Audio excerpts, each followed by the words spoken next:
And we're live. We're live. Are we? We're live. Oh, we're live.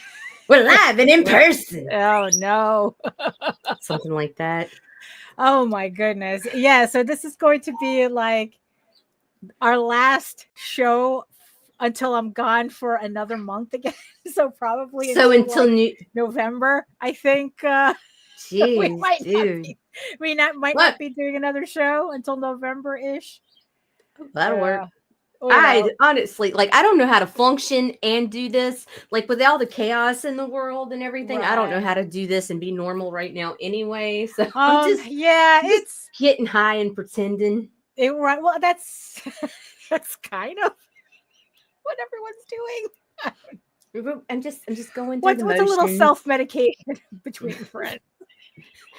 Good morning, everyone. It is October 5th, 2025 in the year of our... Never mind. Anyway. On Taylor Swift's internet.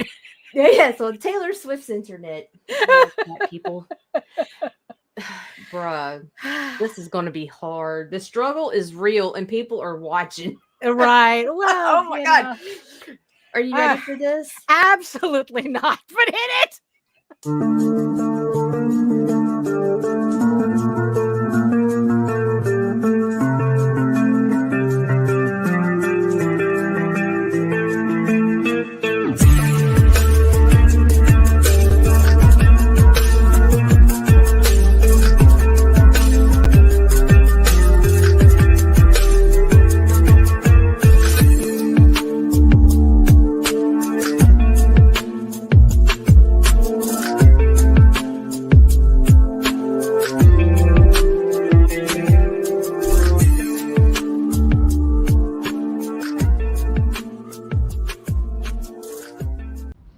Trigger warning, fuck you.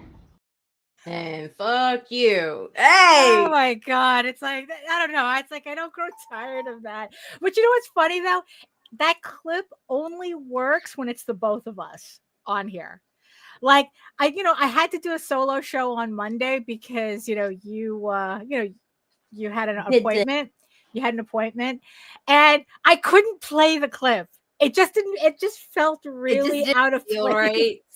Good morning, everybody. Good morning. Good morning.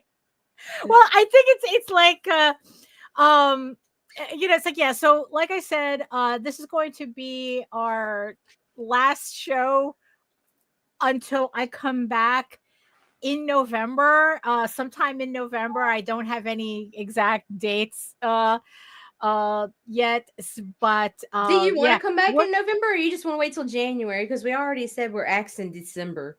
So right, I don't know. I guess it depends on how I feel. We just come back new bitches, right? We have new colors, new theme. I'm gonna have breast implants and a Brazilian butt lift while Daphne's away. Right. Okay. I'm gonna be like doing some hoe shit. Right. No. Yeah. Nah, but yeah, it's like, I don't know. It depends on how I feel, because honestly, I do miss doing this. It's just new bitch, same attitude. Oh shit. Because like I remember when we were talking about like why we do the vlogs, and it literally is for us to just talk to our friends. We love you guys. So yeah, so it gets a little weird when we're gone for too long. And like I said, it does. There are certain things that only works when we're both on at the same time. I like it when you're on at the same time. Right, yeah. Oh my goodness. So we just I made a mistake. You made a mistake. I made a mistake. I got up this morning and forgot it was Monday. Yeah. Oh, right. Okay. Yeah, that was the mistake, because when I took my medicines, I took an edible too. Oh, right. She's feeling a little perky. Just bear with me, people. Just bear with me. So we said hello to everybody in the chat, and hello, our beautiful eyeball people watching us from regions beyond. If you are watching us from, are we live on Facebook? If you're watching us on Facebook, I don't know. There's a check mark next to it, so I'm assuming. Holy shit, they finally it's actually running. I don't know, or either that, or maybe holy shit, it says I'm live. Oh, there you go. But is it private though? It's still private, but it's showing that I'm live in my thing. Like, whatever, dude. Right. Okay. So if you're trying to watch us from Facebook, come on over to YouTube and join the sexy people in the chat. Keep them company, and keep us out company as well. So because if you want to talk to us directly, we can only see your comments on YouTube. So if you want to keep up in real time with us, YouTube. And while you're here, make sure you like, share, subscribe, and hit that notification bell so you get notified whenever any of our shows go live. I guess I might as well just go ahead into the introduction. So hello, everyone. My name is Daphne Lage, and I'm a cartoonist, illustrator, and comic book artist from New York. I have been self-publishing comics since 1992, and you know what that means. Just smile and wave, boys. Smile and wave. Yeah, right. And I am known for the furry fantasy adventure Tall Tales and my medieval fantasy drama Eagle Raven, Heir of the First Unicorn, which is also on pre-launch on Kickstarter with issue 12. I don't have an exact date for when I'm going to launch that campaign because I am currently working on it.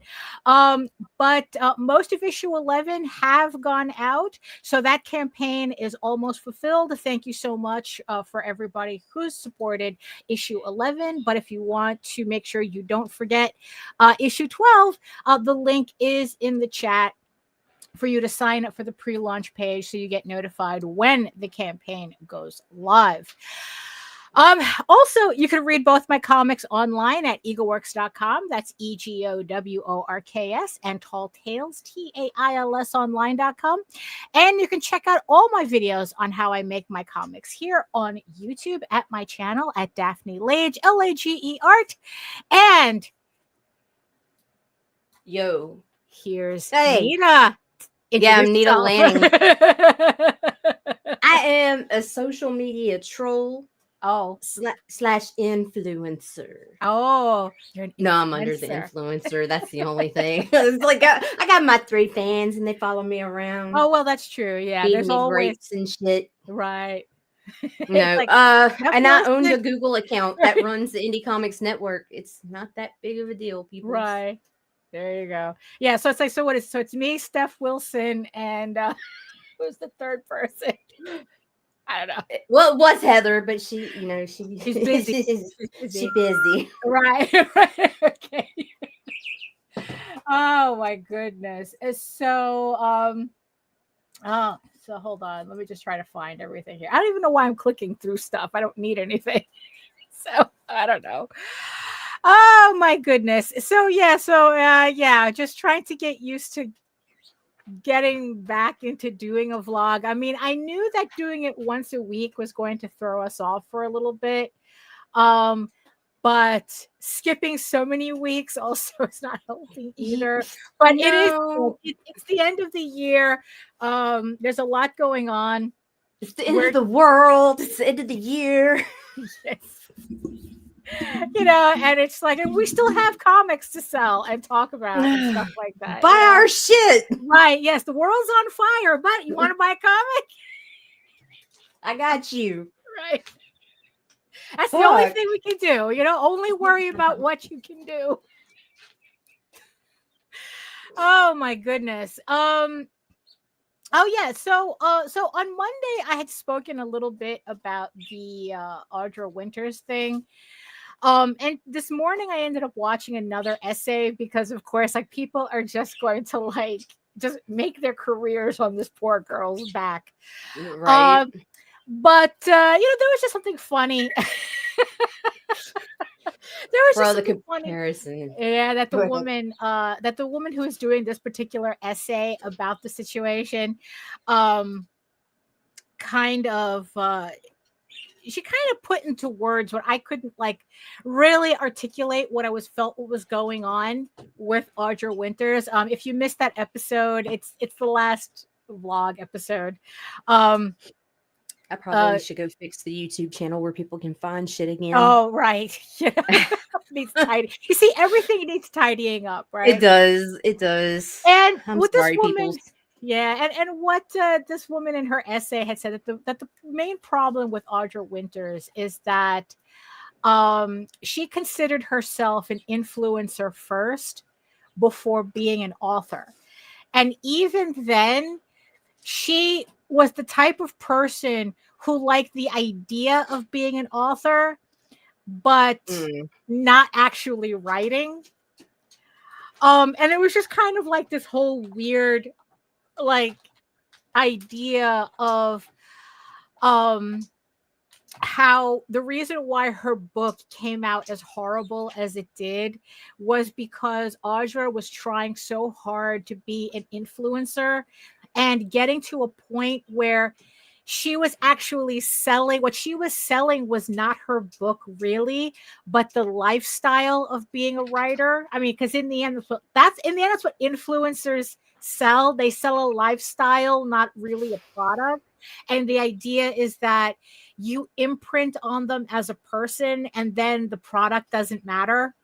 And that's kind of what I guess Audra was either hoping for, or that's just what she interpreted as what she was doing. That's why she was kind of blindsided by the reaction to her book.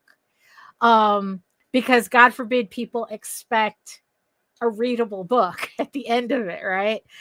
So I just thought the whole idea of a writer's lifestyle as opposed to actually writing a book. And I kind of like was just thinking about like how many people are in comics the same way, that it's like they like the idea of having a comic book lifestyle, but hold up, comics. What is the comic book lifestyle? You know, where it's like that it's like, oh, look at me, I'm being a comic book creator, but the book itself is kind of irrelevant. You know, that it's like, because it's so much to aspire to. Look at me, I write books, right? Because that's the thing. It's like what is it? Like, is it the right. sex parties and the cocaine and strippers, or what about it? No, makes you wish it's you the had solitude it? and it's the extreme solitude that's what I'm saying. And tepid responses, and I don't know. It's like so yeah, so it was kind of like that weird thing where it's like because also another weird thing that it's like, no way, I just want to do the comics, making the comics part. I'm terrible at the lifestyle part. Yeah, and I kind of think that's where the disconnect is with what we did, what we do, and what she did, is that we don't consider what we're doing. Yeah, comic book lifestyle, solitude, ramen, and general poverty. The only hugs I get from my plushies. You know, and I think like, and that was just really funny to think that it's like, oh, that's the different mindset between what she did and selling. Like in the end, they said that in the end, oh my God. But you're still toasty, right? I guess. You know, what's that phrase though? All hat, no cattle.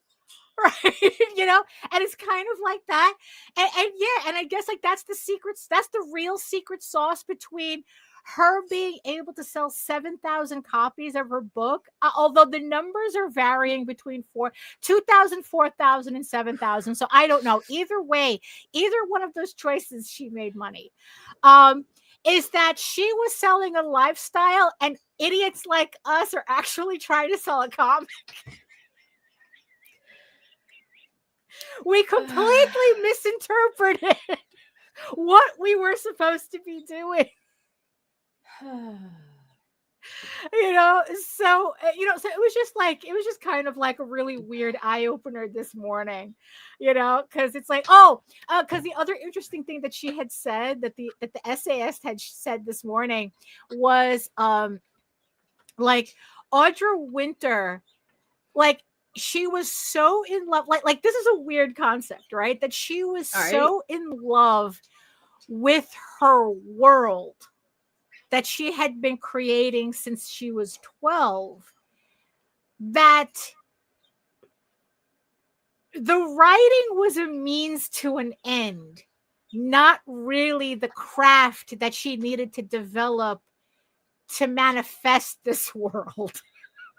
You know, it was just like really strange that it's like, it's because everyone was like, people were saying like that she was buying so much fan art of her work. I mean, but is it fan art if it's your own stuff?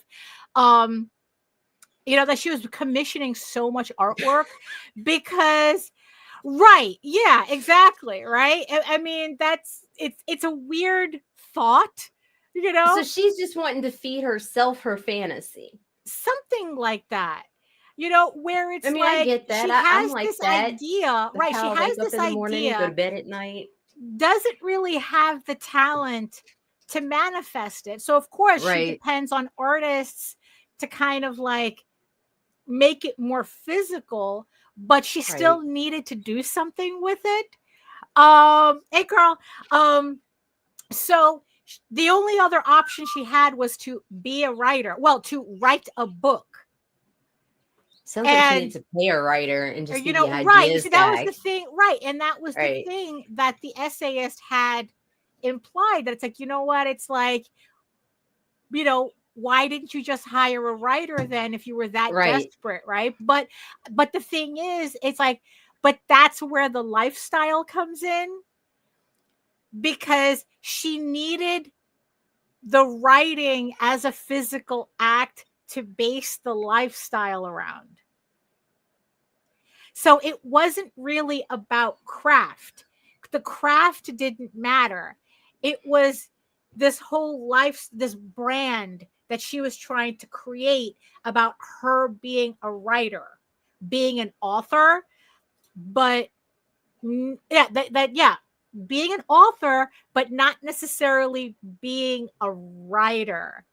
So so Grant, you know, brings that up, that it's like, you know, it's kind of funny. It kind of explains like some people that we see in our periphery, where it's like they're doing a comic, but it's more like the lifestyle of doing a comic, but not really the craft of doing a comic. Like they're more concerned about the lifestyle around it, that I guess it's like the illusion that they're creating, that their publishers or whatever goes with it. So it's like, oh, but the craft itself is not the issue.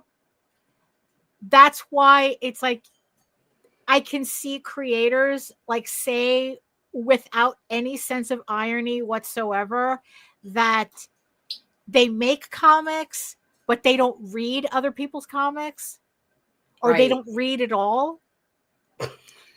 You know, and how you gonna write if you don't read? Right. Yeah, exactly. Right. But they say that completely without irony. But these are people who just want to be known as comic book creators, as like a brand. But not right, exactly. Well, but that's where the rest of us come in, right? That's where the rest of us comes in, right? So I mean, yeah, so it was just like kind of like a strange thing that it's like that I had to like latch onto this morning. And it just had me like going, Jesus Christ, like this story about this poor woman gets worse and worse. You know, as it goes along. Grant says, oh, I totally know people like that. I know a guy who loses money on each comic he sells to stores and continues doing it because he likes bragging about how many stores he's in. Right. It makes no sense whatsoever. It's dressing for the job you're never going to actually do. It's true. Oh my God. Well, it's like you said, it's the fur coat with no knickers on. You know, good grief. So so it's just kind of, yeah. So it was just like really, really strange. So it makes the whole story even worse because again, it's like we're looking at this girl going, oh, what could we learn from this? And the more I see, it's like, oh, wait.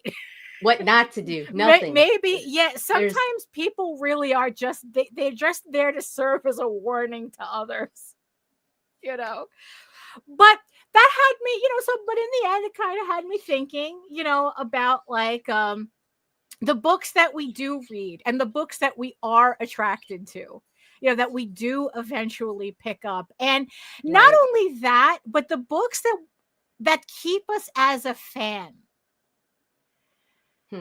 So I know we've spoken about this before, but it's like, it's always kind of fun rehashing. Excuse me. What was the first comic that got you into comics and kept you as a fan? Okay, so it's kind of complicated because it's two different books at two different time periods. But first was ElfQuest. Right. And Classic. What got me in it was Iconic. being stuck in a fucking bookstore with nothing better to do, wandering around, picking shit up off the shelves, opening up to an elf orgy and being like, oh. Oh, you went straight to volume 4. And then I was like, well, there's more to this, so there was that. Right. And then later it was I wasn't really into comics other than ElfQuest, and later on MTV Oddities came out and they had the Max and Neon Flux and the Head and all that shit, and I really, really liked the Max. So, and when I found out about Sam Keefe, I started looking at, and then the next thing you know, and then it was comics. Everything was comics, and yeah. And it's like, so, but it wasn't an advertisement or marketing, like, well, with the MTV, it was a series. So yeah, but with ElfQuest, it was seriously just wandering through a bookstore. Right. Yeah. Because that's what you see, because it's not that we had nothing to do being in the book. Yeah, exactly. Being in the bookstore, Imagino says that it's X-Men, Sal Buscema, Hulk Comics.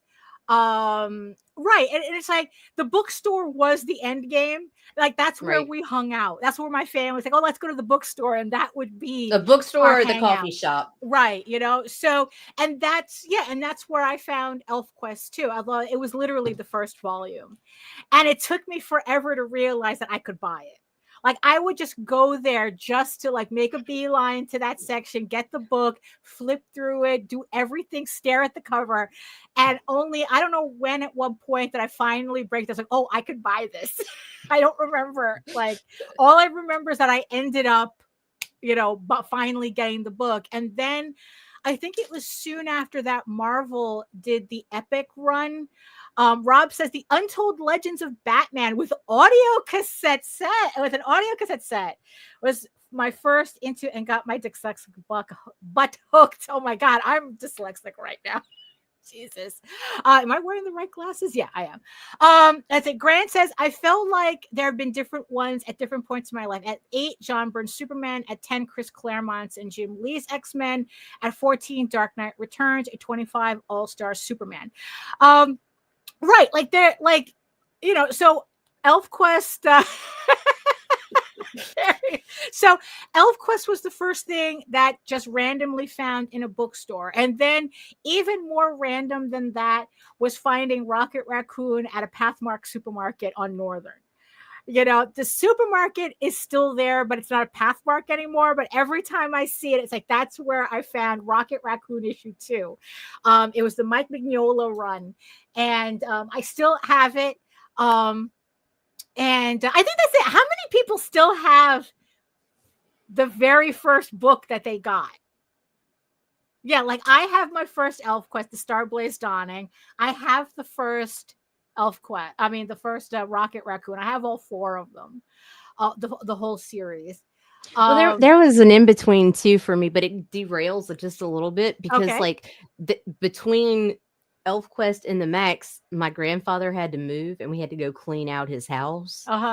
And I found a box full of Tijuana Bibles. Oh, well, yeah, there's always that weird, that weird box that we end up getting Yeah, because my grandfather had a similar, except it was kind of like it was pulp westerns and yeah, those things.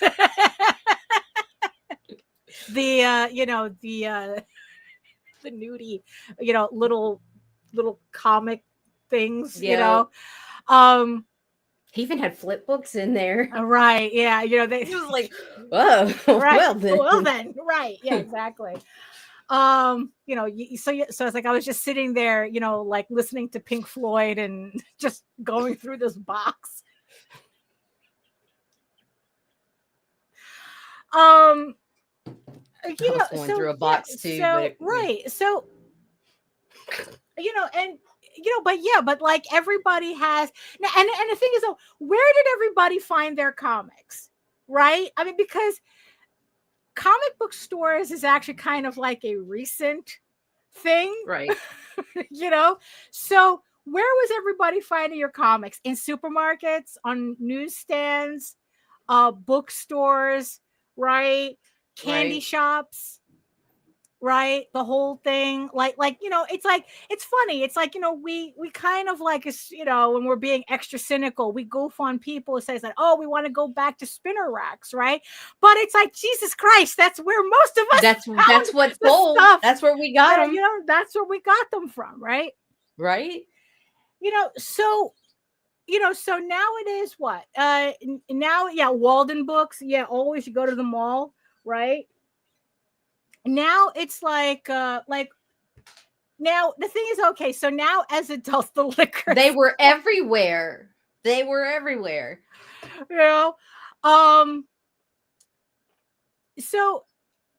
also the thing is too, right? Now okay, so kind of like we can consider ElfQuest an indie book, even though it did get printed by Marvel at around the same time. So I collected the Starblade's Dawning, and then I started collecting the Marvel editions, right? The from the Epic line, right? So so that again, it's like you could get those anywhere because Marvel was everywhere, right?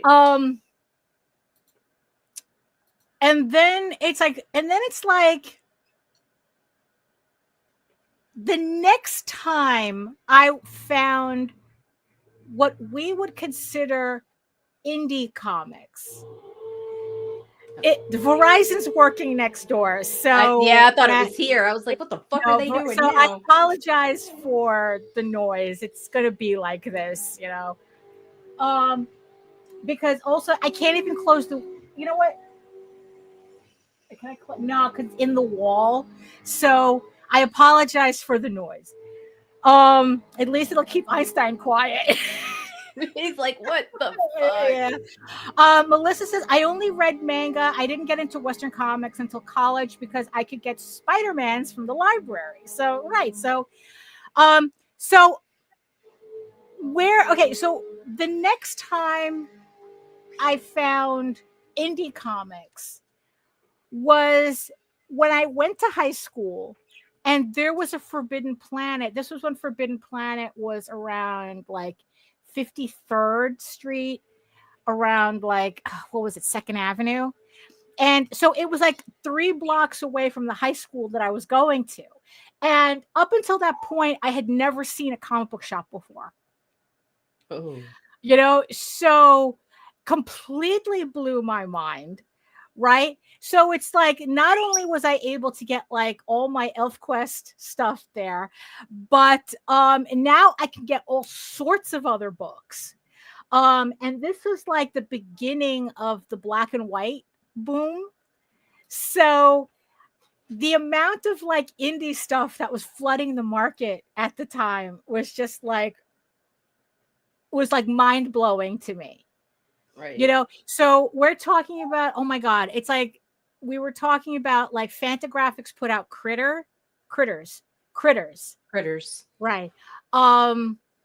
Let's see. Then there was, and then you had, like Cerebus, and of course Teenage Mutant Ninja Turtles. And then it's like the other books that I was picking up was Space Arc. There was a lot of furry stuff. It was also kind of the furry boom as well. albedo anthropomorphics. There was it's like I can kind of like Cutie Bunny, like all of these kind of like really weird esoteric books, comics, like shit that would be normal on Kickstarter now was in stores. And it was like so easy to pick up like these weird alternate books in a comic book store, and that's kind of all I did. Like, did you have a similar experience with that? No, it was for me. It was just that, and then it was nothing until late teens with late teens with the Max, like freaking.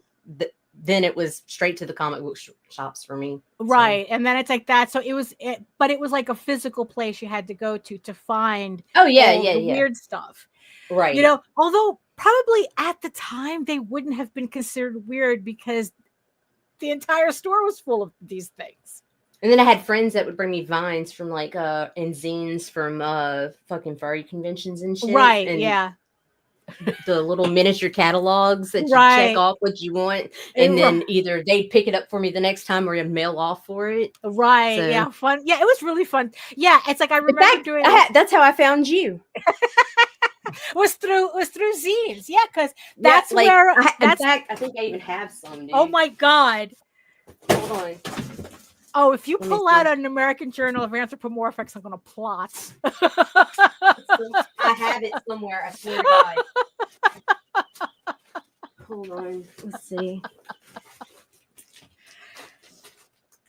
Keep talking. This will be a minute. Right. Yeah. No, because it's like, because I remember when I got into the zine scene as well. And it was just like, you had to mail out. Like, I don't even remember how. Oh, I think it was in the back of those comic books that they were talking about zines. And then I would start sending out my artwork to zines because of these comics that I found in comic book stores. And it's like, I mean, imagine back in the day when you had to wait for shit to come in through the mail. I know I have that shit somewhere. I even have I kept the order forms and everything. Right. That's funny. Yeah. Cause I found one when we were cleaning up Mom's house. We're packing up her apartment. I just saw it. And it's like, I don't know where I put it. Found something else. Oh my God. Don't wait. We're gonna get demonetized. We're gonna get kicked off the air. Let's see. So I've got to be on the right track. One of these boxes on this side. Right. So I was doing like fanzines, Xerox. I mean, it was just like a very interesting time. I don't know. What's funny is that it seemed like even as archaic as it was in getting these things, literally, you had to go to a store, you had to physically, flea markets, you had to go physically places, you had to go the book fair. That's where I would get the Garfield and Get Fuzzies from. Right, yeah. Oh, the Scholastic book fair. It's like, I think it's like we were all chasing that high. That's what it is.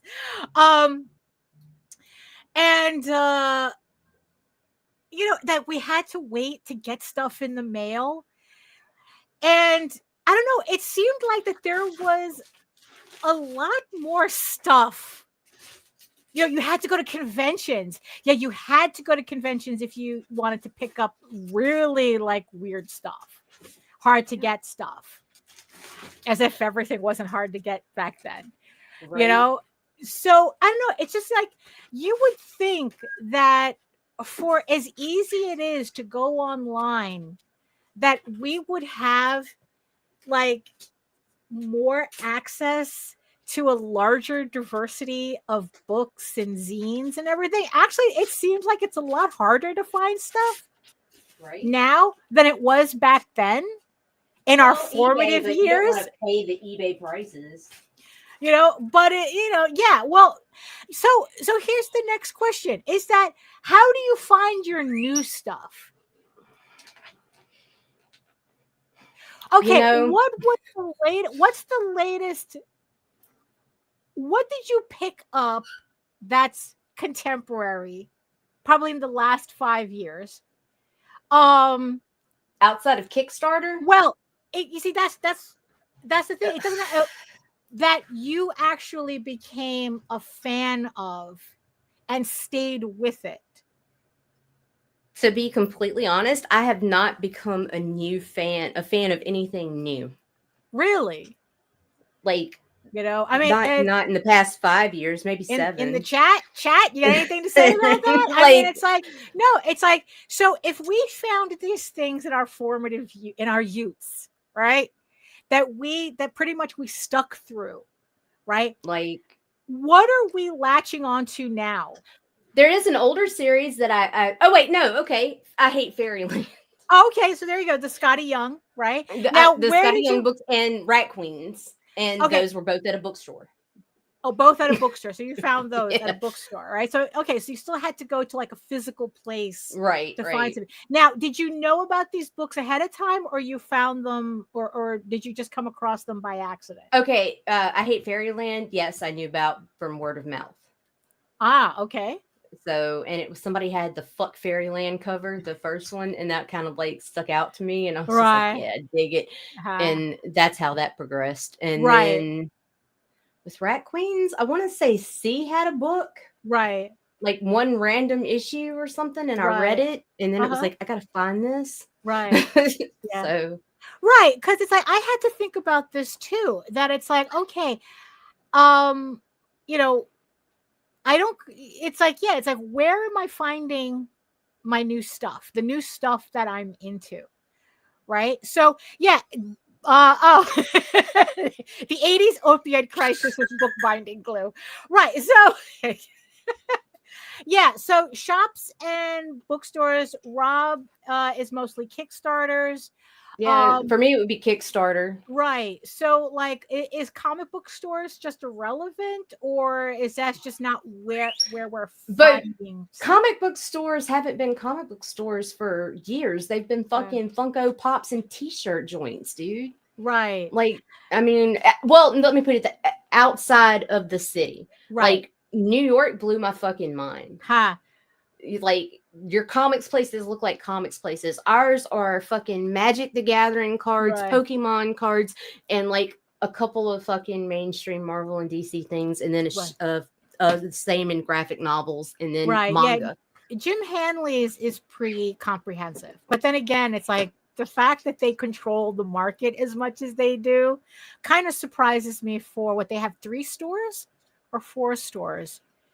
There's Midtown, there's East Side, there's Downtown, but I think there's one more. Oh, and the outlet that's over here. In fact, our comic book shop isn't even like a comic book shop. It's literally called Double Play after the sports cards. So, because that's what they probably got into comics. And we have Jason's Comics and Collectibles, but when you look at it, it's got fucking sports on the outside too. Because it was collectibles first. It's it's the better of the two, no doubt. But I just wish we had shit like you guys have. Because Jose, now that Previews doesn't exist anymore, because he used to like go, Melissa says, when I go into a comic book shop, there are so many titles and random issues out, it's hard to jump into anything or just pick something up, which is kind of funny, because I guess when we were younger, we had more patience for that. It's kind of like, comics was like shopping at Marshall's. You kind of had to dig through stuff. Right. To even find like a Burlington Cloak Factory. Like, how is it that when we were younger, we had more patience for digging through racks than now? Now, because now it's like, I don't have the patience. Because now I have a social anxiety disorder, and I got to hump down into this dirty box, and I'm aware of germs and everything else, and I got to be hunched over like a fucking gremlin. Well, that's because I don't like searching for stuff anymore. I guess I'm kind of like beyond that. Right. Although what's funny is that when I'm at a bookstore, I don't seem to mind that as much. So I don't know. There's the difference in the bookstore. It's like out and on the shelves, Yeah, there's and something. you're not hunched over with some fucking taller than you, smelly dude's armpit over your head because he's digging Right, in because they're front of all you. like, yeah. Yeah, Yeah, no. maybe it has something to do with that, right? But even though it's like if you go to the main racks, all the titles are facing out. There's nothing on the main racks I want. I mean, everything I want is buried treasure. right? I mean, I certainly didn't mind it when I found issue 2 of Rocket, but now it's like finding an issue 2. It's like, now I gotta go look for the first one. I don't want to do that. I mean, does that have something to do with it? Maybe. That we're just too old for this shit. The hunt that never ends. Like, I'm still Right. looking for 5 or 6 issues of the Image covers for the Max, or no, the IDW covers. Right. I have the entire Image run. Like, but I'm still missing a few that I keep an eye out for every now and then. When we go and the store's not crowded, I'll flip through the M's. Yeah. Because the thing that got me really curious about this was because I was looking at, because I'm fulfilling Eagle Raven issue 11, and I'm looking at the back end numbers, right? And there's this whole chart that shows you like where all the people are coming from, right? Who pledged to your campaign. That, and now you can get a hidden gem because they're grabbing the keys and slabbing them.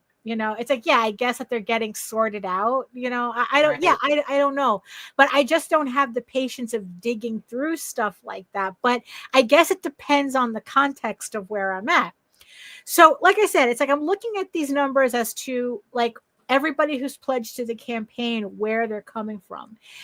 And the number one place that keeps coming up over and over and over again is Kickstarter. So, the people who are finding my book are finding them on Kickstarter. These are people already on Kickstarter. And I've always had that suspicion because that's pretty much how I shop nowadays. It's like, and I was thinking about that. It's like, it's like pretty much a lot of the books that I'm finding now that I'm picking up, they're from Kickstarter. So Kevin Laporte does this newsletter where he talks about all the books that come out every day on Kickstarter, and I guess he highlights a couple of them that he likes. And he keeps saying, there's a certain thing that he keeps saying that I don't completely agree with, is that he's all for recategorizing the comic section so that the not safe for work stuff is on a separate category. So when you hit comics, he wants to be able to, like, you have to go to a separate not safe for work category to see those books. You're not seeing everything mixed in by default. I disagree with that in a sense that I think that what Kickstarter needs is a proper tagging system. That I want to be able to create a filter to my specific liking so that I can see what I exactly want. It's like, because right now, you go on the comics thing and you just scroll down. That's it. And whatever you find, you find. And his thing is that, the average person goes down a couple, goes down a couple of books. They see the quality of the books that's there, and then they dismiss the entire comics category.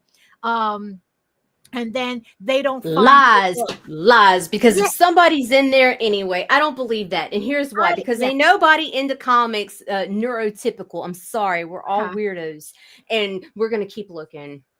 We're gonna even doom scroll that shit. I don't. Yeah, because I don't believe that. You see, because the only person who's going to stop after looking at 6 or 9 books is an average person who doesn't know what they're looking at. Nah, I'm going at least 21 deep.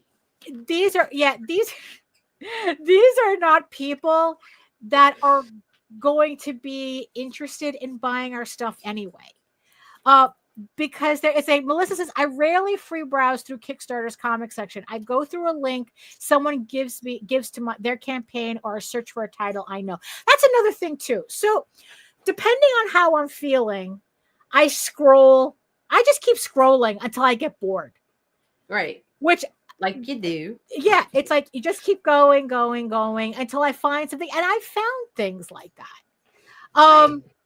Just randomly searching. Actually, one of the books, God, might as well make it a little show and tell. Let's do it. One of the books that I found just from randomly scrolling on Kickstarter is the Volungza Saga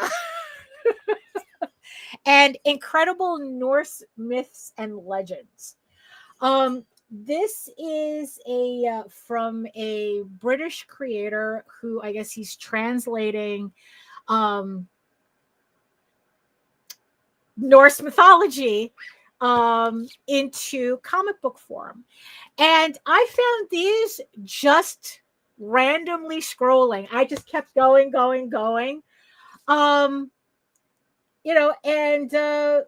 And I picked up 2 of his issues.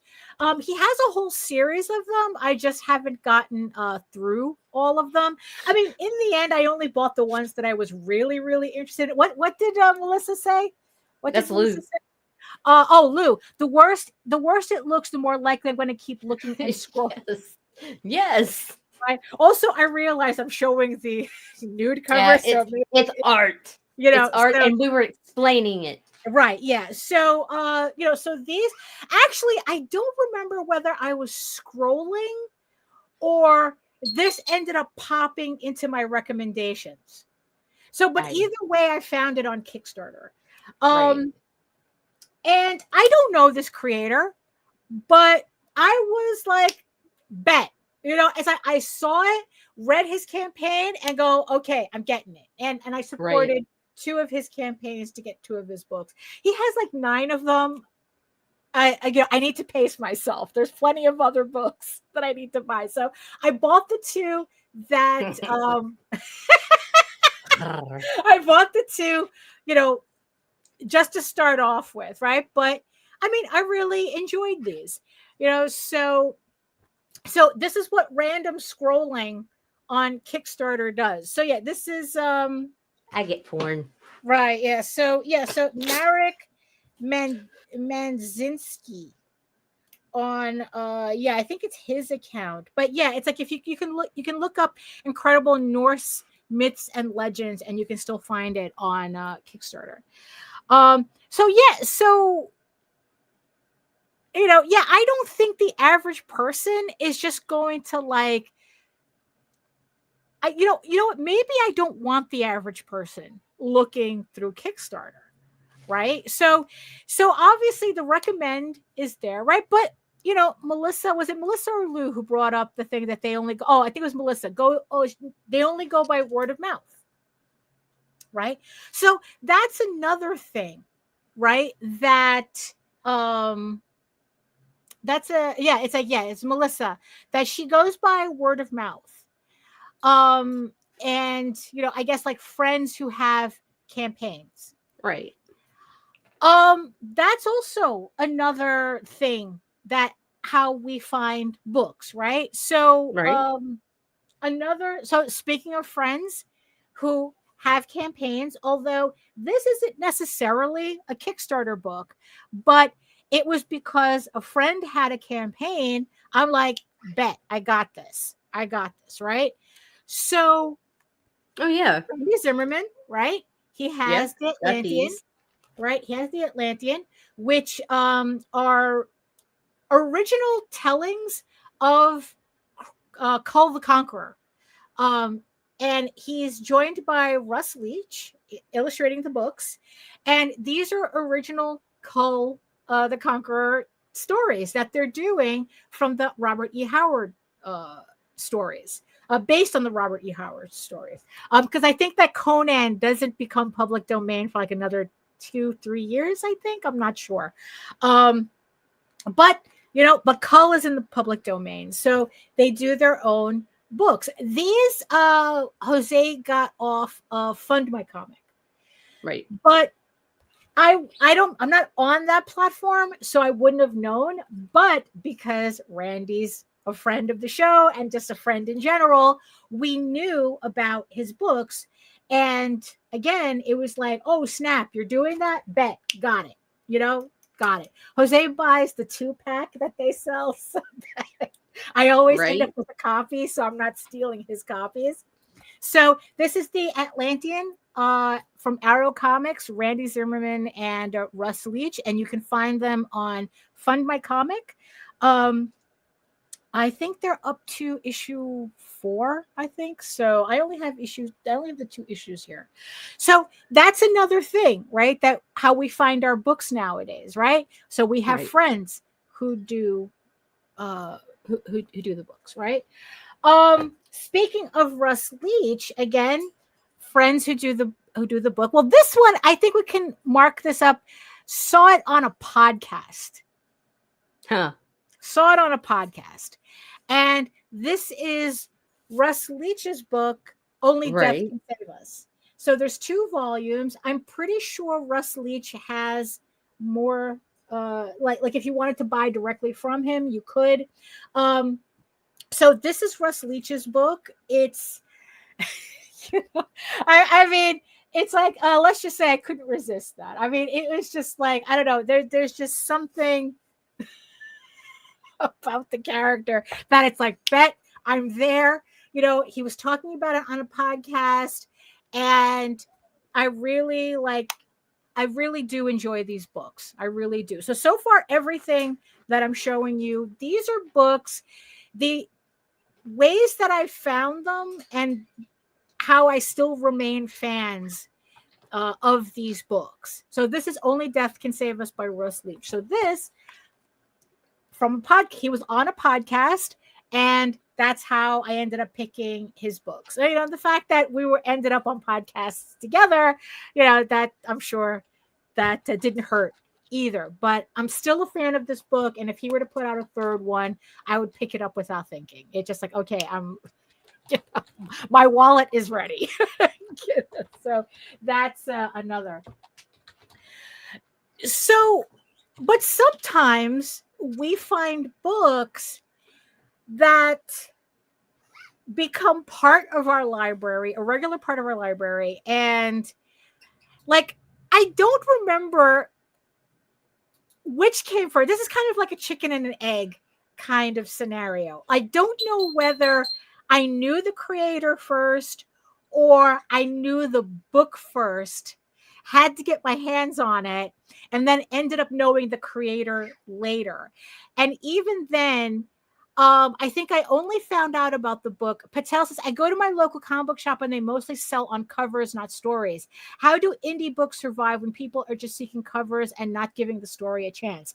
Believe it or not, those are 2 different audiences. There's a joke in book publishing where reading a book and collecting a book are 2 different hobbies. Buying books and reading books are 2 different hobbies. That's the saying. So it's kind of like the same thing in comics. So for this particular book, I think I found out about this book because I was in a Facebook group. This was a Facebook group about how to build your newsletter list. And it was dovetailing into a connected group where they talked about Kickstarters, and everybody in this group was an indie creator. And this was the first time I had seen this book. And again, it was one of those books where bet I'm there. Right. And do I have to tell you? It's Nightwolf. It's Nightwolf. This is also available in hardcover. Yes, also available in hardcover. This is Rob Moltari's book, Nightwolf. And this one, I am pretty sure I was a fan of the book first before we got to know Rob. actually, I think I ended up knowing Rob before you, Nita. I think, I think you came later. Maybe. Yeah, so high school student finds out he's a werewolf. And not only is he not a werewolf, not only is he not like the teen wolf werewolf, because I hate that design. I hate like the wolf man design. But he is a wolf. He's a furry. And I go, bet I'm there. I think I ended up following the link to, I think it was issues 1 through 4. And then because we were in comics launch together, we just started kind of like talking to each other. And I've just pretty much been a fan since. I'm just waiting for all the trades to come out because, I can't, because I ended up losing those first 4 issues when my office flooded. So it was kind of horrible. I had a box full of Kickstarter books until one day I went, what's that smell? And then realized that that the box and the books inside were actually like acting like a sponge in the office because there was a leak. So of course, all the books had rotted. So it was a horrible time. So I ended up getting the trades anyway. But the second he comes out with other trades, I'm waiting for the Snowpaw trade. I'm waiting for the 3rd trade. I'm waiting for all the trades. So this is another book. You gotta get these trades. Right. Those are, yeah, it's like, you know what? I was debating, but so it's like freaking worth it. Look at that. I know. I love the die cut. I love the die cut covers. Right. Hold on. Let me show them off. There you go. Right. Gotta find my camera. I'm not mirrored. Right. Fucking love these covers. I was debating. All right, get out of my face, Daphne. Okay. But again, you can go to Rob Multari's you can find LoneWolfComics.com. and LoneWolfComics.com. You can pick up the books. You can still pick up the books there. So that was another way I found these books. So it was a combination of being in a group where I trusted the recommendations, but even then, I don't think it was a recommendation as much as people were just showing off their campaigns, and I was immediately like, "You got me. You don't have to say anything else," type of thing. Kind of funny how easy marketing is when you really don't need to market.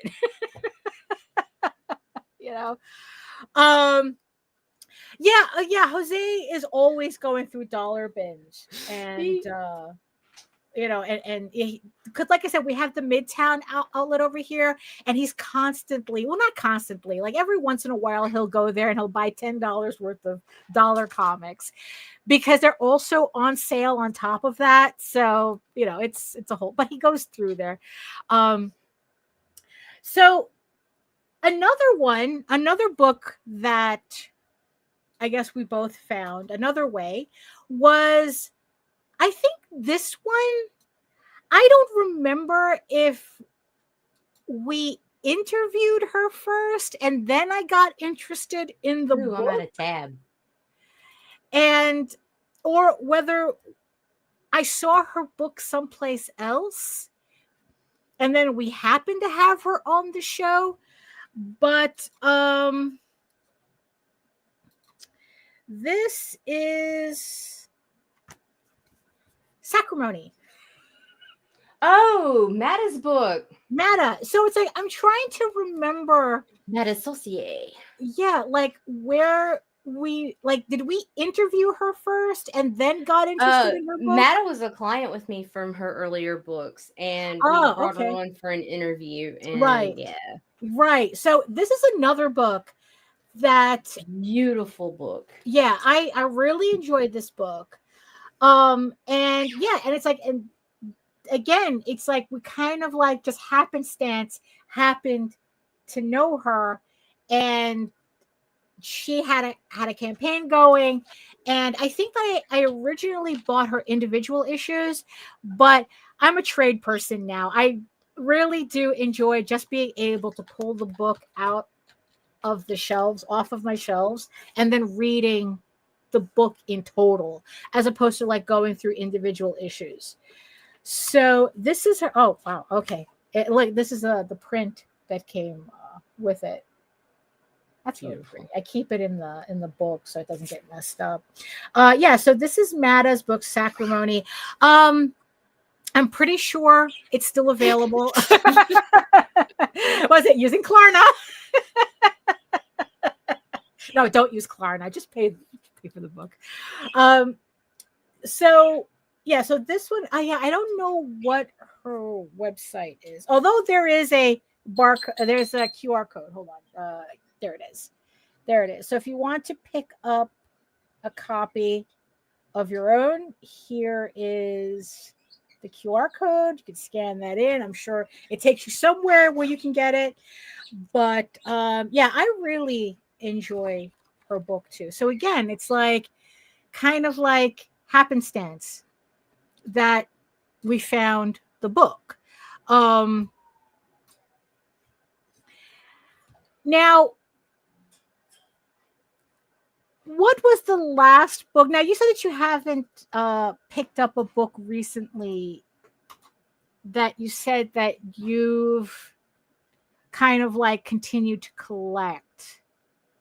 I mean, is that because like you're trying to avoid buying stuff, or you just haven't, nothing's kind of clicked yet? I've been doing other things lately, right. But the only things I'm currently collecting is I'm actively looking for the max issues, which are older, not relevant. I keep an ai out for Mada's Kickstarters, fucking Rob's Kickstarters, a few select Kickstarters, Dustin's. I get tons of those. Like I said, right now it's just Kickstarters, right? Because, all right, so another way that I found books, because I don't go anywhere anymore. Well, I don't touch grass, right? Except for my little box garden. Like, all the books that I'm finding now have nothing to do with going outside. But like the way I'm finding them online. Oh, by the way, it's like I had to buy a new chair. I ended up with another racer chair, because Jose told me that the problem with buying a chair is that you have to go to actually sit on them to get a proper chair. So he told me, just go to the Staples that's over here, sit in every chair and buy the chair that's comfortable, because just buying a chair online is not going to cut it, so that's what I did. And out of all the chairs there, including chairs from Lazy Boy and everything, it was another racer chair, which honestly I was really trying to avoid, but this really was the only comfortable chair that they had. And I just worry about for how long. Right. I mean, look, usually these chairs last about a year, so but at least it's a racer chair that has, I can really get it high up. The problem with the other racer chair that I had was that it didn't go up very high. So I was like always kind of like in this really bad position that put a lot of pain on my neck. And so this one's working out so far. But the thing that I like about it is that I could raise the armrests. And I've been finding myself doing this because it's a really nice stretch in my shoulders when I do this. So, right. So okay. So he gets manga recommendations, right? So another way that I am collecting some of those. Right. So, and how are you finding them? Are you getting word of mouth? Is it just word of mouth recommendation? Word of mouth or an anime. The anime will come out and I'll be like, oh, wow, that's cool. And then I want to read it before I watch it. Right. So yeah, so that's kind of the thing. It's like, so it's kind of like the randomness that we had to look for when we were younger now has to come to us when we're older. It really does. Because I can walk past a bazillion mangas in the fucking bookstore Right. and not be inclined to grab one. Right.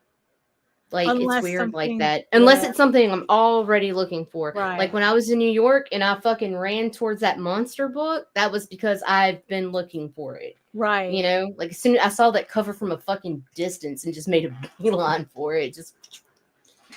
That's funny. Oh, the Barnes and Noble, they switched the books around. I guess it seems that romantasy books and romance books have gotten so big in the market that they switched it so that the manga is now closer to the science fiction books. They're not as spread out. And then the main floor is all the romantasy and romance books, contemporary romance on the center of the floor where all the manga used to be. It's kind of weird, you know. Yeah. Because everybody's horny. Right now, because what it is that they have the manga in a smaller space. It's still the same amount of books, so all the weebs have to be like squished in a little bit more. All the time. No, and my chair always ends up with a lean. Right, yeah, because that's what was happening to me, and it's like, and I think I ended up giving myself tennis elbow because I kept leaning, and then I'm using my keyboards with my left hand while I'm drawing, and only by changing the chair did like all this pain that I started having begin to disappear, because that's what always happens. So sometimes though, I find books because I'm just following an artist that I like. Right. Like on another platform, like on Blue Sky on Twitter. This artist I was originally following on Twitter. And I didn't realize that she was doing her own comics until she just started advertising it, just started posting about them on Twitter. And that's how I started collecting her books. I was just following her for artwork in the beginning. And now these two books, I can't even pretend to open them up. So you're just going to have to take my word for it. So she goes by the name Hamlet Machine on Blue Sky. But what happened is that because of all she does is erotic artwork, she actually she doesn't post very much except to advertise her website. So she's sending everybody directly to her website. So she's not really posting that much anymore on social media because she gets into a lot of trouble with like them banning posts, bans and blocks, and all that. So sometimes. Now she's just concentrating on getting people to her website. She just shows you just enough artwork for you to see the type of work that she does, but you have to go to her website. And that worked for me because I was able to pick up, there's one more book that I picked up called Starfighter. That was the one that started me picking up her book. But I picked up the rest of her books as well when they came into print. Because I guess there are some books that I wish were in stores, like Ken Rockefeller's Ragin. Right. I mean, yeah, that's the thing. A lot of these books, too, you're not really going to find in stores. So if you can get them online, there's two things. Like, so these books, she prints them in very limited quantities. So you have to kind of keep an eye on her website in order to get copies. So this one particular, this is Painkiller. This one is Lucifer's Garden. And the other book is Starfighter, which is her science fiction book. They're all Yahweh books. Yahweh. Right. Yahweh. Boys love books, you know. They're gay. So they're those types of books. So yeah, they're limited edition. They're only printed sporadically. and you have to go directly to her website to buy them. So sometimes, the books, it gets to a point where the books get a little bit more difficult to find. But it was only because I was following her as an artist already that when she started putting out books, then it's like, okay, again, you don't need to tell me twice. I'll follow you to your website to buy your books, which is, I guess, the thing that a lot of us are kind of fighting now. Like how to get people off of platforms and onto our websites to buy our books. But that's always been the because that's the only way you can get her book. So that's a book, another way to find books that I like. Speaking of store exclusives, would do it, Daphne, too. What happened? Driving traffic. You need to come up with a store exclusive. Oh, that's what the novelists do. So they do. Not only do they do Kickstarters for deluxe editions of their novels, but then they have exclusive versions on their websites. So novelists are doing that. I bought a couple of books that way.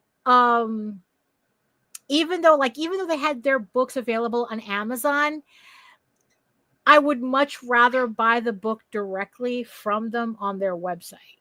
Because a lot of times, if not every time, when they're printing on Amazon, they're using Ingram, which is the Amazon print on demand service.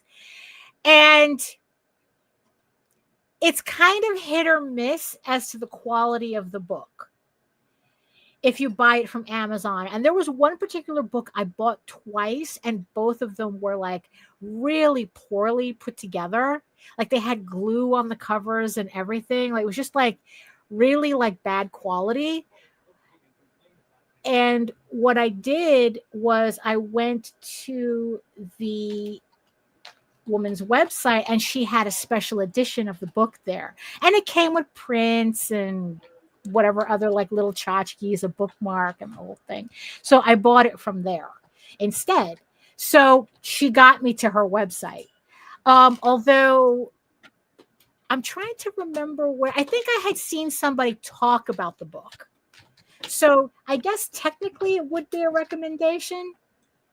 So the recommendation was important for me to have known that this book existed, for me to go around chasing from platform to platform to actually get one. Speaking of finding out books by chance, another book that I ended up a huge fan of by chance was Visenia Lindsay's Celestial Pulse. And the only reason I even found out about this book was that she happened to show up in our chat. Right. One time. And because of that, I ended up, it's like, she said what book she does and blah, blah, blah. And I followed her and I go, you know what, Bet? She was running. So she ran a Kickstarter soon after. She ran a Kickstarter for her Pulstober book first. And then later on, Pulstober, and she happened to be selling all of her books on there as an add-on, and that's what I got. So I got her Pulstober book and I got these. And I only knew about it because she just hopped into our chat randomly. And again, I know that she's with a publisher now who's going to release a trade paperback of this. And I am so ready to get that. I'm very excited.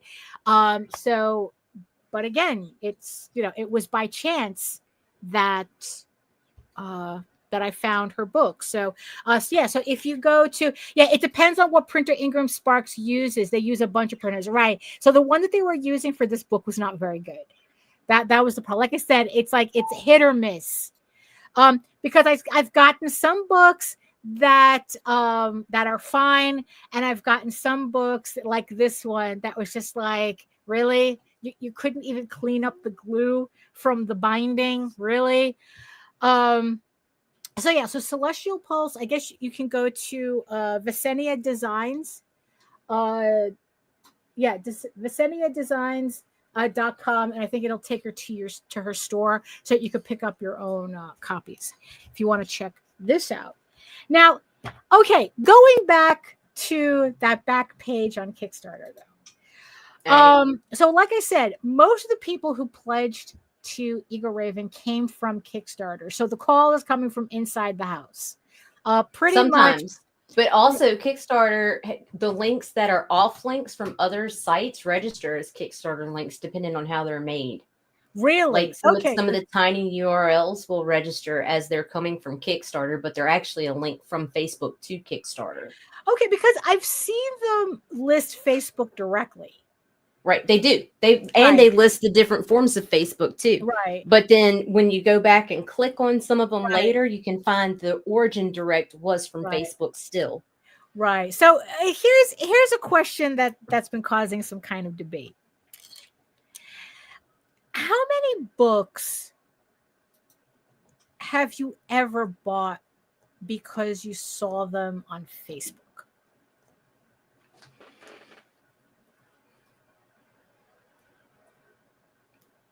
A lot. That you've actually, like, you saw them on Facebook. Like a lot. Well, that's usually how I find out what my friends have. So yeah, that's how I'm getting now. Okay, now here's the thing though. How many of those books from Facebook did you buy were from people you didn't know and also were not recommended? Because those are two. About a handful. Right. Like you're more likely to buy, you're more likely to buy a book if you know the person already. Right. Right. And you're more likely to buy a book if it's recommended, i.e. word of mouth. Right. Right. More than not Facebook. Okay. More than not Facebook to Kickstarter. Right. Right. So, so like Rob buys a shit ton of books. But the thing is though, how many of those books are you buying that you have no connection about? prior to? No connection. A handful. They're not from and especially with Rob, they're not from Comics Launch. They're not from anybody that you've heard of. Like you just saw a random ad pop up for a comic and you didn't know anything about it. He said about 25%. I would say mine's be close to that. Right. 20, 15, 20. Right. Because I know that there is one book that I just bought sight unseen off of Facebook because an ad popped up. And then I ended up following these creators, but they did the ad first. Right. Right. And it was this book. Oh, I saw that. I almost got that. Band of the Crow. Beautiful book. Beautiful fantasy book. Do I regret not getting it, Daphne? I am hoping that they do continue the series, but I don't know. I just have this weird feeling that the book the story, like what they're trying to accomplish with the book, might be larger than their will to finish it. I'm a little afraid of that. I really do like this book. It's really beautifully done.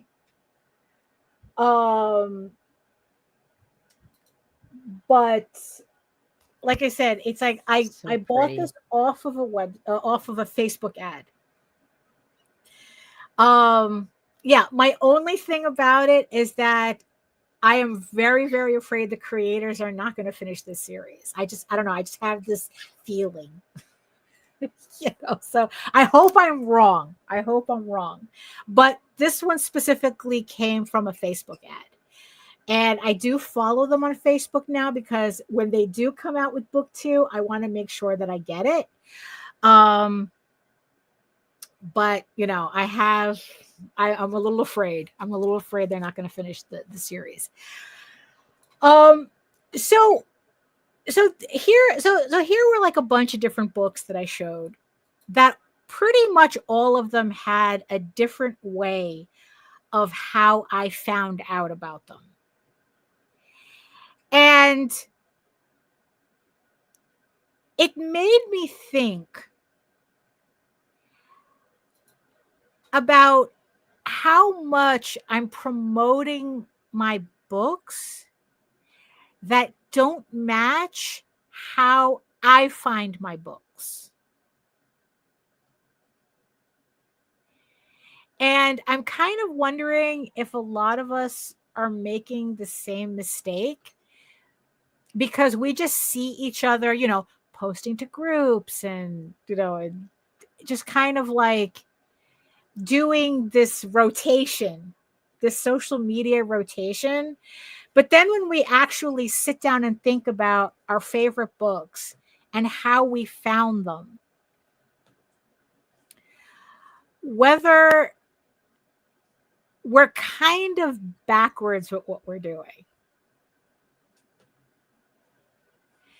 And, you know, and it's like, and I'm kind of wondering, like, okay, if this is how I'm finding my books, I'm finding them through stores, I'm finding them through word of mouth, I'm finding them through random Facebook ads, right? Jose finds his books through, you know, scrolling Kickstarter.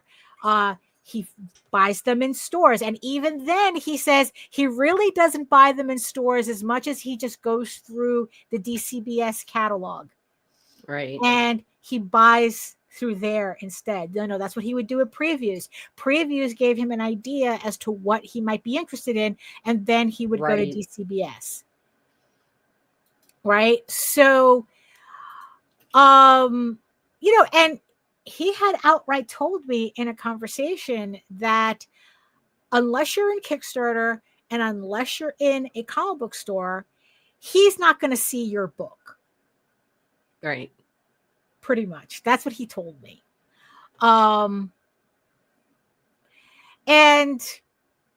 as people who are selling our books, how useful is the information that we're getting if it doesn't match how we're actually finding books?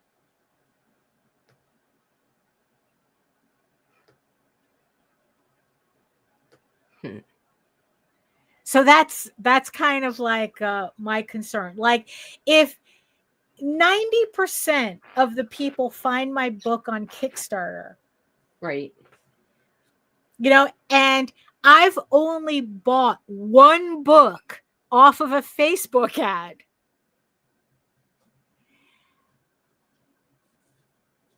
is even thinking about buying Facebook ads worth the effort?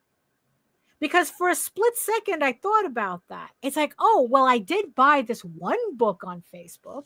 But then I remembered the last time I bought Facebook ads where I had to cut the campaign short because I was getting weirdos complaining about why they were seeing my ad. Now, mind you, it's not like I did like a random, it's like I specifically told Facebook to show ads to people who would be interested in these categories and in fantasy or whatever. Right. And instead, I was getting snarky comments from people who had no comics whatsoever as an interest in any of their pages. And I had to cut it short because obviously the ads were not attracting the people I meant it to attract. And then I was thinking about, well, yeah, I bought this off of an ad, Facebook ad, but how much money did they actually spend on Facebook to do it, to get me to see their ad? Did they spend $200 or did they spend $2,000? Right. You know, does spending more money on Facebook just attract so much people that it balances out the weirdos you're going to snag in your ad campaign? And honestly, and if I had $2,000 lying around, I'm not going to spend it on Facebook ads. No, I've never been a fan of Facebook ads. Right. For one, like when you're not paying, you tend to get buried. Right. They can deny it all they want. I've seen it firsthand.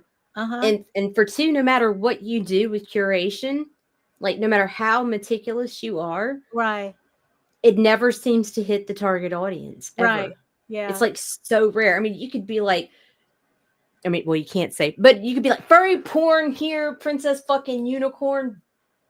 Right, whatever. Yeah. Like you could be that dead fucking specific, and you're still gonna be like, get all these comments like, what the fuck? Right. Yeah. Yeah. And it's like, yeah, I thought this was curated. Right. Yeah, exactly.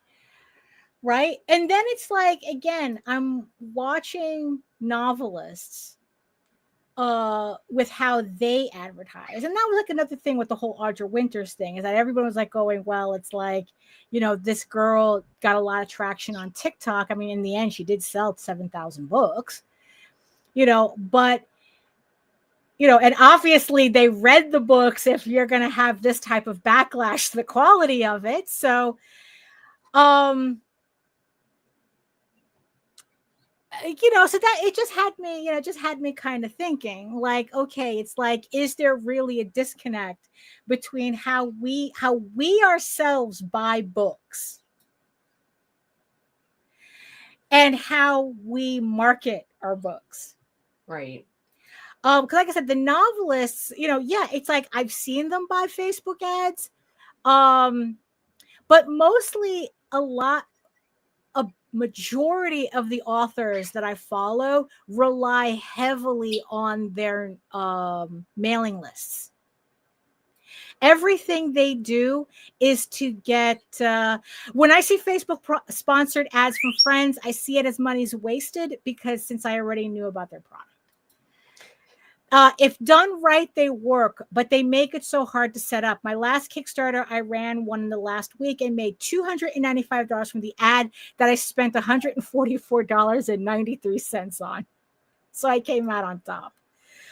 I think it's the luck of the fucking draw. I think they distribute it through the amount of people they say they're going to. I believe that claim is true. Right. But I don't believe it's curated. I believe it's just automated. Right. I think you're wasting your fucking time when you're sitting there selecting the locations and the people and stuff like that. Numbers? Because it's kind of funny how I only flagged the United States and only did a demographic circle from, I think it was from Baton Rouge, Louisiana to Houston, Texas. Just that was my only area.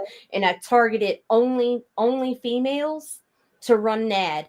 When the results came back, like when I was getting hits in India and shit. Why the fuck are they seeing this in India when I only selected this area? And why the fuck is it only horny dudes messaging me about the ad? Right. Just saying. What would run up? What's that comment that Rob had said? That how much he spent on an ad? Oh. Here we go. He made $295 from the ad and spent $144. Okay, so you kind of, right. So you doubled, I guess. So this not too, but again, he said that he doesn't know like what he got right. So, like, you wouldn't know how to repeat that if you wanted to do it again. Which I guess is part of the problem, right, that we have with this. So, but yeah, it's like, so when everybody, so we have people in the chat who say that they found them in bookstores. Yeah, it's like Melissa saying that she hasn't seen it work either. Like I said, I haven't run Facebook ads. Oh, that's good. Yeah, that's good too. Right now, the question is keeping an eye on they them return to see if they stay. Right. That's kind of the thing too, because yeah, it's like, yeah, for the amount of books that we see every year, even just scrolling, or even every day scrolling on Kickstarter, it's a very small amount that actually retains us as fans. I don't know whether that's still like a youth thing. Like when we were younger, it was a lot easier to get attached And now it's like we have a lot other things getting in the way of just being able to like collect willy-nilly. I mean, because also I'm not sure if well, that's good. 9 times out of 10, that's good. Because everybody knew that I got off of the Viking Slut campaign. I don't think any of them stayed for the regular series. I got to like 244 backers, and then when I went back to the regular series, it just went back down to where my backers were already at that point. I mean, but then again, there were very strange statistics I got. Oh, speaking of statistics, I guess we can end on this. So that's my thought. It's like, are we? You have to ask yourself, well, do I feel lucky? Yeah, I know. Yeah, that's true, Rob. They just wanted not safe for work. I'm sure if I were to do not safe for work again, those people would come back. Come back. Yeah, well. Yeah, they will. At least I can't. They can't say I don't give them what they want.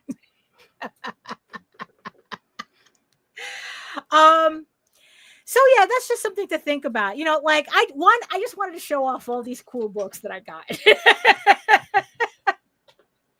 So, but also another thing that it was kind of making me wonder, like I said, whether we're advertising our books in a weird way when how we actually find books is completely different. So like, I don't know how to quantify that. So I don't know. It's just something to think about. But also another thing that ended up popping in my head, right, is what percentage of the US population are actually artists? Just real quick, just a question to end the show on. How many people do you think out of the US population do you just think off the top of your head are artists? It's just something with an AI conversation that got brought up, and it's like, I would have no idea. Like, right. So I was able to find a number. So 2%. Okay, so the U.S. population, according to the 2020 census, now these are adults. I figured I'd just limit the amount to adults. So the adult U.S. population is 258 million people. Okay, so that's adults. The amount of the population that classify themselves as artists, I'm assuming they're getting this from W2 data. Like people, these are people who I am assuming are actually making their living as artists because they get W2s. Because I can't imagine how else they would be able to collect this data. And also, it was from an employment website that I got this information, so it has to be W2 information they're getting it from. So according to 2022 information, the amount of people who I guess are getting paid officially as artists come out to 10,600 people out of 258 million people. Yeah. So we're talking about only 0.004% of the United States population are artists, are paid artists. So I tried it with writers. So again, according to 2022 data, the amount of writers in the United States, 7,591 people. Yeah. 0.002% of the population. According to taxes. I mean, I can't imagine how they're going, I mean, they're going to get, there are more professional NBA players than professional cartoonists. Now, if you're a graphic designer, graphic designers make, there are 111,578 graphic designers. So 0.04% of the population are graphic designers.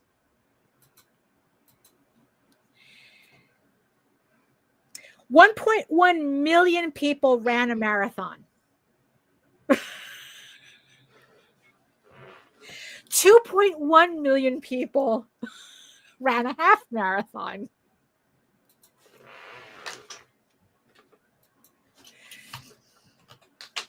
So, more people are in the NBA than are taxable artists.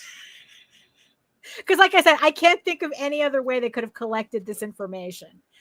And I found it significantly less than what I originally thought. And like I said, this is just the United States. He,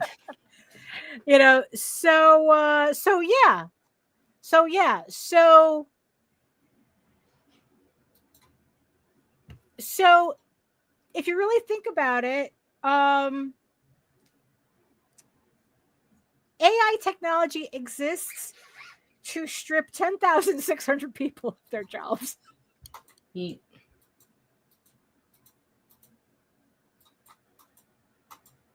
Why the fuck did I think it was a good idea to end on that note? Excuse me, I'm gonna go unalive myself. Oh boy.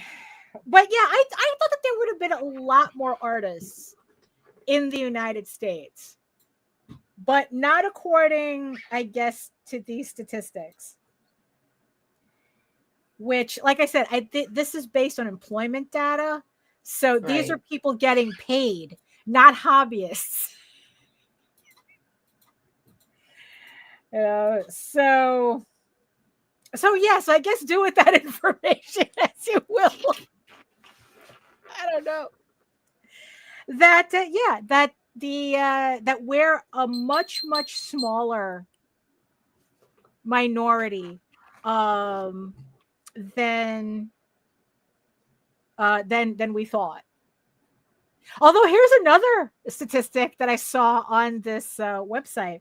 So for writers, artists, and graphic designers, women make up around females are like 54%. Yeah, 54% of each of these, right? Artists, writers, graphic designers, of each of these categories, women make up more of these categories than men do. But in every one of these categories, men make more money. Of course. Wow, Daphne, you just really know how to bring it home. Yeah, like I said, I don't know why. So I think in the end, that's the reason why you need to follow. On a positive note, you need to follow the artists that you like, and please give us money for our books.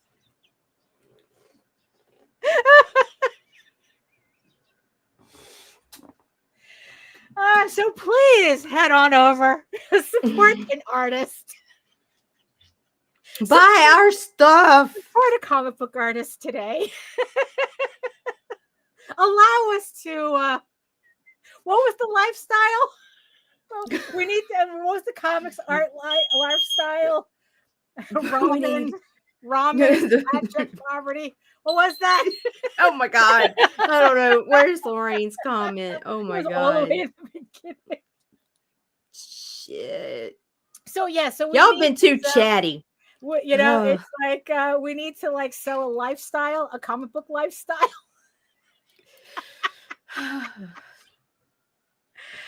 Oh my god! You see, I guess in the end, this is what happens when you'll need it now. That's some time for therapy. There you go. So any final say?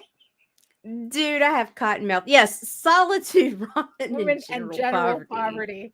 Yeah, so that's why you need to go to all our websites and buy our comics.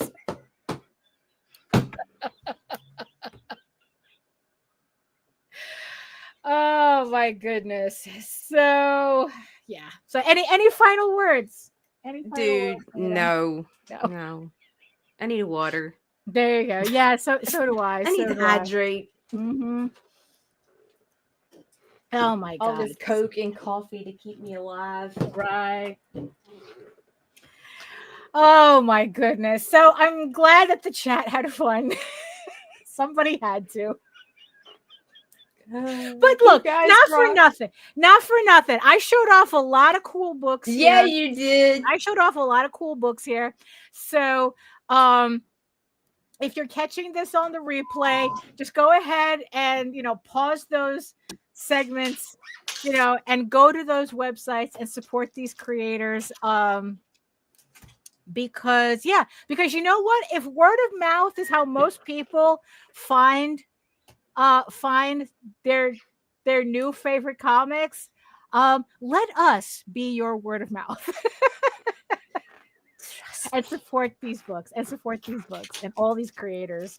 So oh my goodness. So thank you so much, everybody in the chat, for hanging out with us. And you pretty much, you're done for the day. Nita.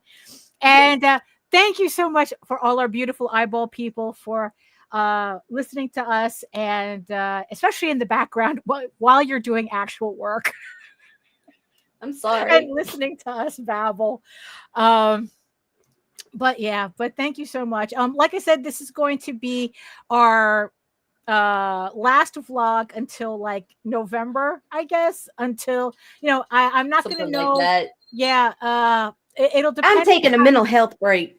Yeah. So depending on how I feel at the end of November, we'll pick up where we left off. And just continue on, try to as best as we can. If not, look, there's going to be at least one more show. So, we'll update everybody then, but it'll happen one day. Yeah. So thank you so much, everybody, for hanging out with us and keeping us company. So if you want to learn more about me beyond this train wreck of a vlog,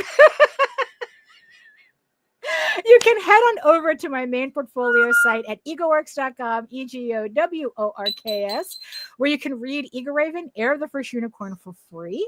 But if you prefer your fantasy to be more of a furry Lord of the Rings adventure, you can follow the link over to Tall Tales. That's TAILSonline.com. And you can read the entire archive there that's uploaded there as well. I have 2 more issues left to finish Tall Tales, the more recent Tall Tales story arc, but you have hundreds of pages of furry adventure to go through before I get to that point. So you can check that out there. And while you're on either of the sites, don't forget to sign up for my newsletter, where you can keep up to date with all of my new art, sketchbooks, comics, and Kickstarters. Because the way the social media landscape is, if you want to make sure that you don't miss anything from me, the best way to do it is by going to my website and joining my newsletter. And I usually send them out about like once a month. So I try not to be too spammy about it, but that's the best way to see what's going on, what's coming out, whatever new artwork that I've been working on, the whole thing. So, and thank you so much to everybody who has signed up already. So, and also don't forget, speaking of signups, that Eagle Raven, Heir of the First Unicorn issue 12 is on pre-launch right now on Kickstarter. The link is in the chat. And yeah, the link is in the chat, so you can go ahead and hit that notify me button so that you get notified when the campaign finally goes live. So thank you so much for that. So again, one more chance, Nita. Any final words? I'm good. You're good. Nina's good. Nina's good. And in the words of the ancients, eat your food, moisturize, mind your business, and do the work, because when you actually do the work, you never have to fake any of your accomplishments. Thank you so much again, and we'll see you next time. Bye-bye. Hear me. The Thorn Valley Plan is the aspiration of idiots and dreamers. We were just talking about you. That's refreshing, Jenner. Usually you're screaming about us.